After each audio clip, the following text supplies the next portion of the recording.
Today we will discuss about how relatives should visit ICU during visiting hours to get maximum patients update.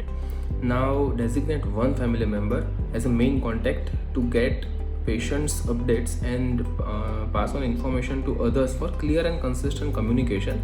Bring your notebook and write down the question specific what you want to really ask to your doctor, and follow proper hand hygiene protocol. If you are sick or having fever, do not visit the patient or ICU, and keep your visiting hours short as possible so patient get necessary rest. Now, what questions about patient's condition? Ask about if what is today's patient's condition. Is he getting better or worse? What are the main medical problem we are going to target today? What are these machines lines are there? Patient is in pain or he is comfortable?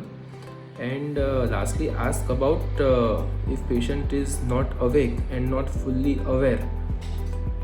Ask if patient is on sedative or is his or her neurological condition is worsening. Now ask about treatment and plan. Ask plan of care for today. What new treatment, new procedure we are going to add today.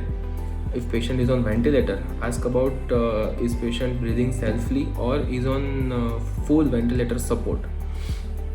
And ask thirdly about recovery.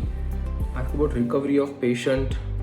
What type of chances that patient will get out from the ICU, in what days tentatively.